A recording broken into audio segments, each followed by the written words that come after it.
Reis capítulo 5, versículo 11.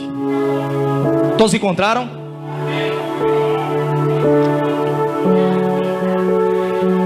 Todos encontraram? Vamos ler. Porém, Naamã muito se indignou e foi dizendo: eis que eu dizia comigo, certamente ele sairá, pôr-se-á em pé, invocará o nome do Senhor seu Deus, e passará a sua mão sobre o lugar, e restaurará o leproso. Vou ler mais uma vez. Porém Naamã muito se indignou e se foi dizendo: eis que eu dizia comigo, que certamente ele sairá, pôr-se-á em pé, invocará o nome do Senhor o seu Deus, e passará a mão sobre o lugar, e restaurará a lepra. Diga assim comigo: Senhor, abre o meu coração, fala com o meu coração, em nome de Jesus. Sente. Cadê o irmão Carlos? Está ali. Hoje eu falo, viu, irmão Carlos? Essa palavra de hoje seria a palavra que eu ia trazer terça. Quem estava aqui sabe. Só que terça-feira Deus me deu outra palavra aqui na hora que eu fui pregar, e foi uma bênção. Terça-feira Deus disse: não, quero que você leve outro culto, hoje não. E essa história é a história mais conhecida, creio eu, que depois de Jesus, na Bíblia. Todas as pessoas, inclusive as que não são crentes, já ouviram falar de Naamã. E nós acabamos de ler o capítulo 5 do segundo livro dos Reis, aonde a história retrata um homem, capitão do rei da Síria. Ele comandava um exército de 100 homens. Era importante, tinha renome, e a Bíblia diz que por ele o Senhor dava vitória ao rei. Todas as vezes que Naamã saía para batalhar, toda vez que Naamã comprava guerra com o reinado inimigo, toda vez que Naamã operava um exército de soldados, ele vencia a batalha. Diga para o irmão que está do seu lado: Naamã era bom no que ele fazia.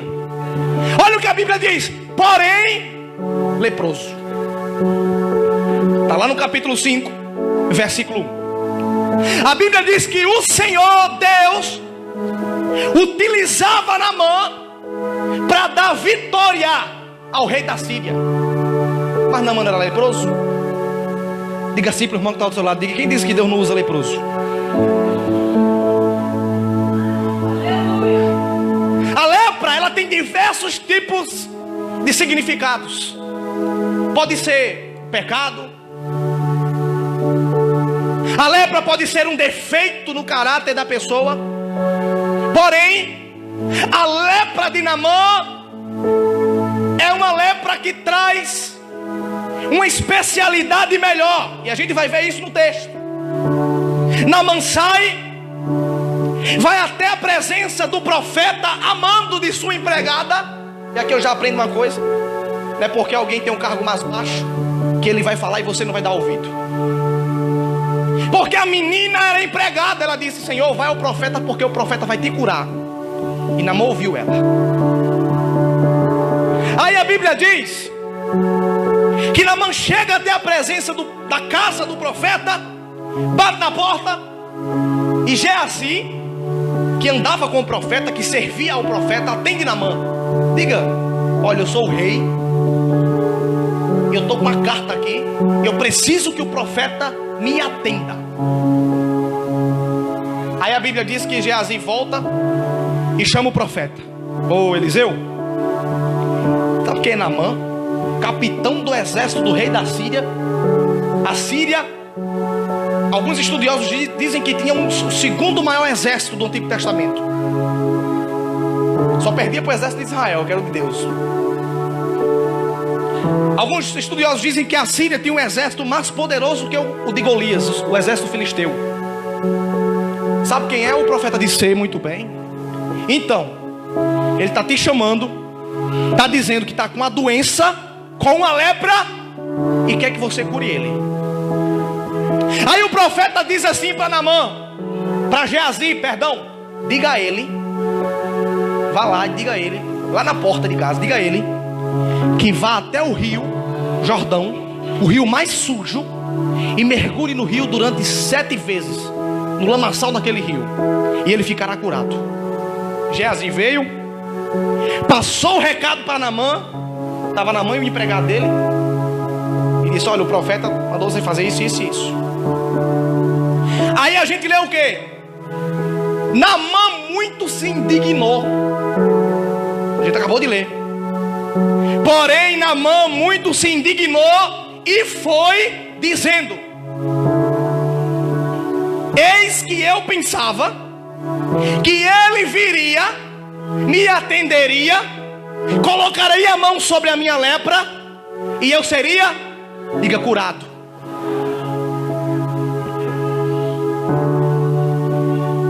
Naamã queria que o profeta atendesse ele. Naamã queria que o profeta desse a devida atenção a ele, por ele ser capitão do exército do rei da Síria.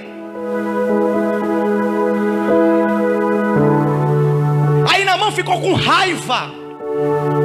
Naamã fica revoltado com a atitude do profeta e foi dizendo: mas rapaz, eu pensava que ele ia me atender bem, e ele me deixou esperando na porta da casa dele, ainda mandou um empregado vir dar o recado. Naamã pensava com ele que ele seria tratado e recebido como as outras pessoas tratavam ele. Porque quem tem dinheiro, ou não é assim? Quem tem alguma coisa para oferecer, quem tem título, quando chega no lugar é bajulado, é ou não é? É ou não é? Naamã deveria estar acostumado a ser tratado de uma forma diferenciada. Olha lá, vê o capitão. O profeta nem com ele falou, mandou um empregado dar o recado. E ele se irou. Está escrito. Ele disse: eu falava comigo. Sabe por que o profeta não foi? O profeta poderia ter ido até Naamã, colocado a mão, pedido a Deus, e Deus tinha curado a lepra. Mas o apóstolo Tiago, no capítulo 4, no versículo 13, disse assim: porque muitos pedem, pedem, pedem e não recebem, porque pedem mal. Então a primeira coisa que a gente vê no contexto de 2 Reis capítulo 5 é a arrogância de Naamã. A arrogância dele por ser alguma coisa. E a arrogância é a autoconfiança de achar que o título que ele tem, aquilo que ele é suficiente para realizar um determinado feito. A pessoa arrogante, todas as vezes que ela se encontra em uma situação, irmãos, o arrogante, ele acha que ele tem que ser tratado pelo que ele tem. Deus disse: eu conheço você, Naamã. Vou tratar a tua arrogância. Não, diga assim para o irmão que está ao teu lado: Deus vai tratar a arrogância aqui hoje. E toda pessoa arrogante, se não tiver cuidado, ela se torna uma pessoa orgulhosa. Sabe o que orgulho é? A arrogância, o ato de confiança em si mesmo, achar que ele pode todas as coisas. Depois se torna orgulho. O orgulho faz a pessoa não se desarmar. O orgulho não deixa a pessoa em que ele acomete ser confrontado. A pessoa orgulhosa não admite que aquilo que ele está fazendo é errado ou não é o melhor. O arrogante e o orgulhoso, ele se arma, e se você vier falar com ele, ele tem uma resposta na ponta da língua para te dar. O orgulhoso, ele consegue ter uma astúcia, que só pode ser da carne, em responder uma determinada convocação de uma forma que quem está de fora vai olhar e vai dizer: não é que fulano tem razão?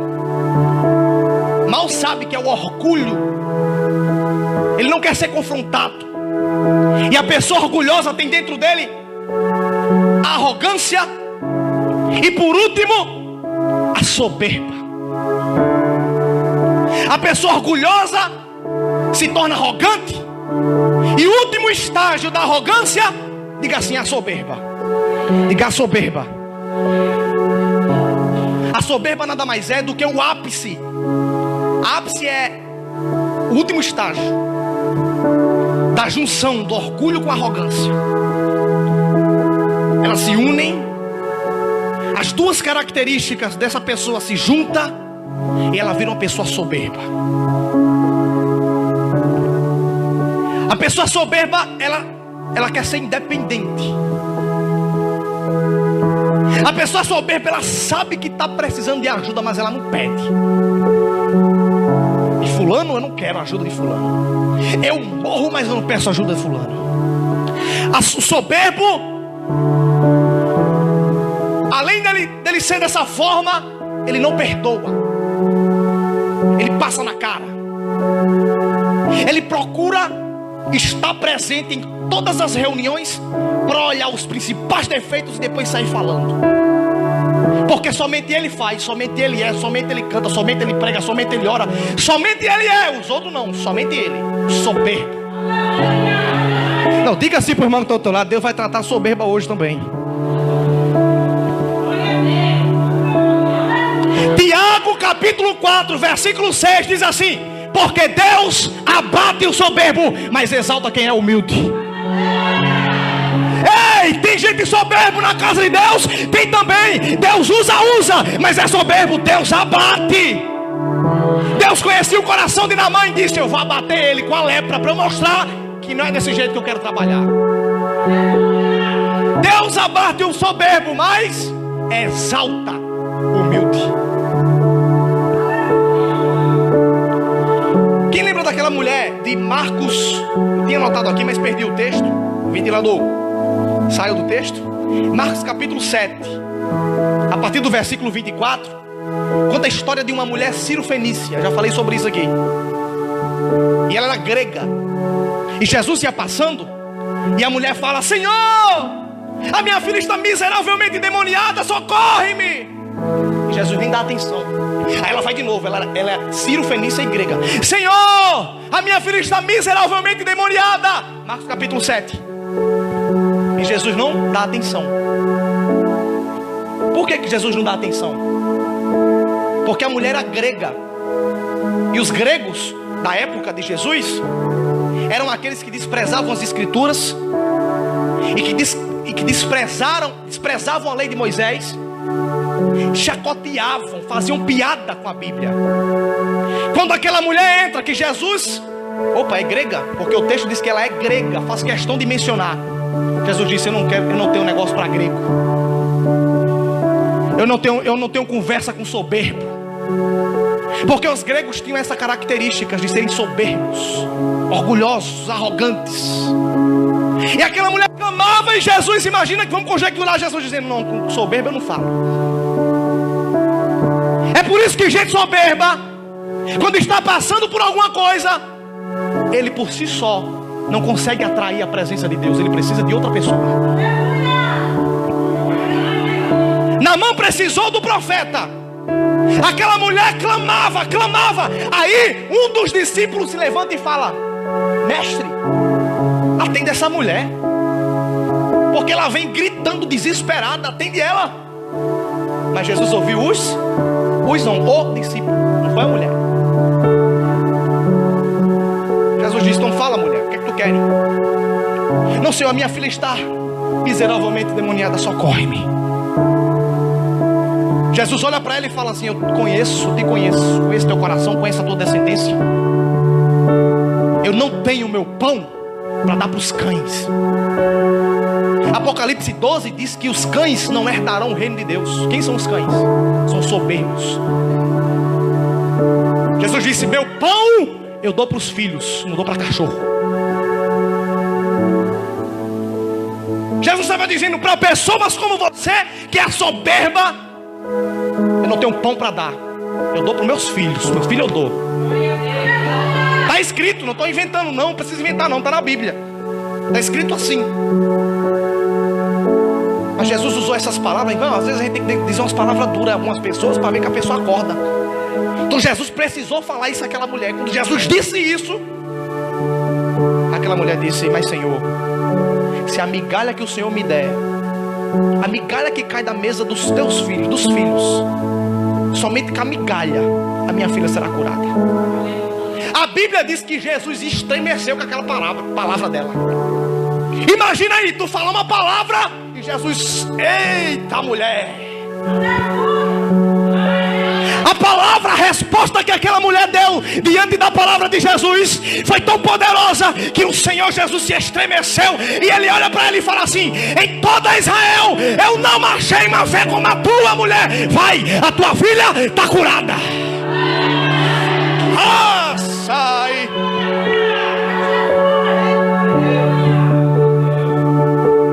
Aquela palavra, ela disse: só o resto que passar eu pego, Jesus. Não precisa ser nem o pão.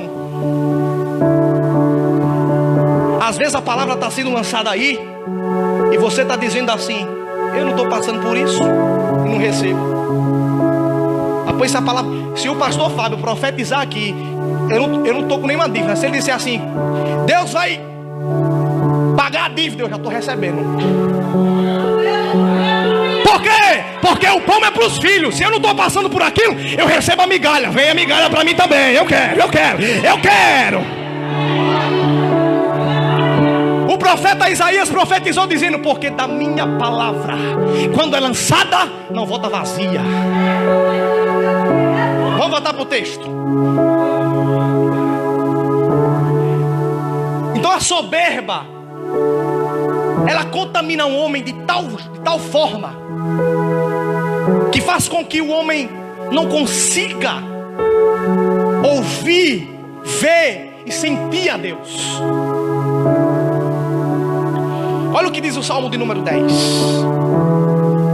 Os ímpios, na sua soberba, perseguem os mais fracos, porém serão apanhados nas suas próprias ciladas. Versículo 6 do Salmo 10. Dizem em seu coração: nunca serei abalado e nunca passarei por dificuldade, porque a sua boca está cheia de maldição, de engano e de astúcia, e debaixo da sua língua só há malícia e maldade. Versículo 11. E eles dizem mais: Deus esqueceu-se, cobriu o seu rosto, e o que eu faço ele não verá. Olha o que é que o soberbo diz: Deus não vai ver isso aqui.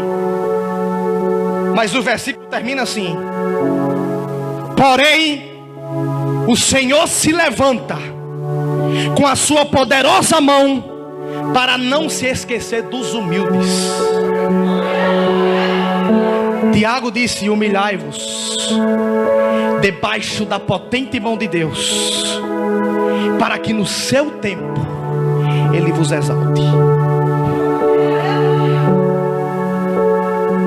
Eu pergunto a você: o que Deus queria tratar com Naamã?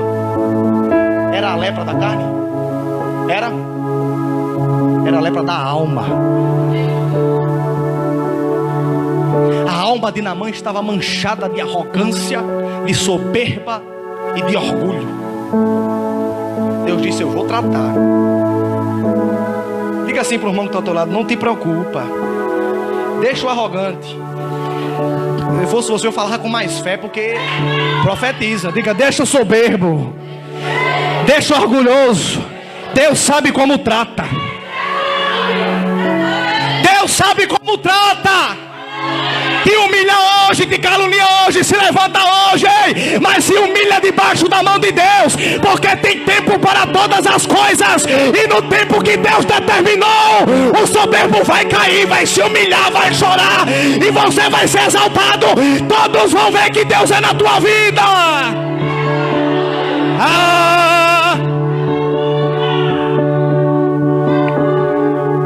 Vou deixar um tempozinho pro senhor, viu, pastor? Dá lugar, não se preocupe não.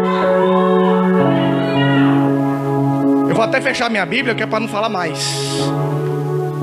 Da soberba na vida de uma pessoa é uma desgraça. Desgraça, irmão, não é palavrão não, viu? Fosse com I aí era, né? No Nordeste não é palavrão. Desgraça é uma pessoa que não tem graça. E não é graça de ser engraçado, é graça de Deus. A Bíblia diz no livro do Apocalipse, no capítulo de número 2, a partir do versículo 15, que a pessoa que ela é soberba diante de Deus, ela é pobre, cega, miserável e nua. Ela é pobre, independente do que ela tenha. Ela é cega, mesmo que veja. Ela é miserável, irmão, uma pessoa miserável. A Bíblia está dizendo que a pessoa que tem essas características é assim, né? Eu, viu? Estou dizendo aí, volta. A Bíblia que diz, ela é miserável. Você sabe que uma pessoa miserável é uma pessoa que diz assim: eu vou dar um negócio a Eduarda, já na intenção de depois passar na cara. Essa pessoa miserável. E ela é nua. Sabe o que é nua? É uma pessoa que é envergonhada. Ela se envergonha e envergonha as pessoas que estão com ela. Deus disse: vou tratar a lepra de Naamã. Imagina um capitão imagina aí um ministro do governo federal tomando banho num açude cheio de lodo e de fezes de cavalo. É ou não é uma humilhação? É ou não é? Imagina o presidente da república, um juiz federal, alguém do alto escalão do governo, chegar numa lama e começar a tomar banho naquilo. Naamã questionou ainda, viu? Ele mergulhou uma, mergulhou duas, mergulhou três. Aí disse assim pro cara que estava com ele, pro servo: cadê a lepra que não sumiu? Irmão, o tal do orgulhoso, né? Cadê a lepra? Ainda fala assim: cadê? O pastor não disse que ia acontecer? Cadê? Fulano não profetizou? Cadê? Naamã, orgulhoso, soberbo, ele quer uma oportunidade para falar. Aí, ó, 4, 5, 6 vezes ele disse: vou mais não.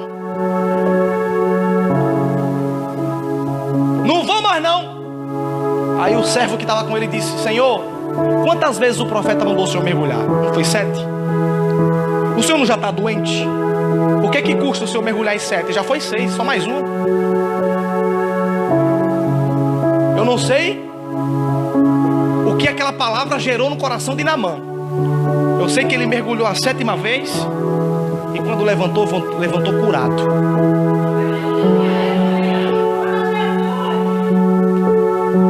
Segura a mão do irmão que está do seu lado. Diga assim: vai demorar, mas quando Deus chegar nele, quando Deus chegar nela, vai chegar com humilhação. Diga: não é o diabo não, é Deus, porque Deus humilha. Diga: porque Deus também humilha. Aleluia. Diga: Deus vai chegar lá, mas vai tratar para ele ou ela saber que Deus ainda manda na terra. Pastor Fábio.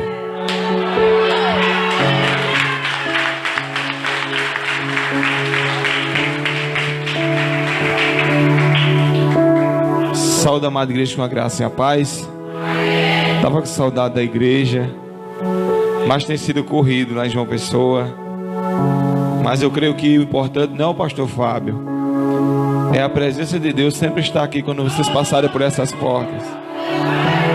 Porque não é o pastor Fábio, não é o pastor Gilmar, não é o missionário Rivaldo, não é o presbítero, os presbíteros dessa casa, mas sim a presença de Deus. Do que adiantava se eu fosse um homem cheio da palavra de Deus, mas não tivesse a graça do Senhor?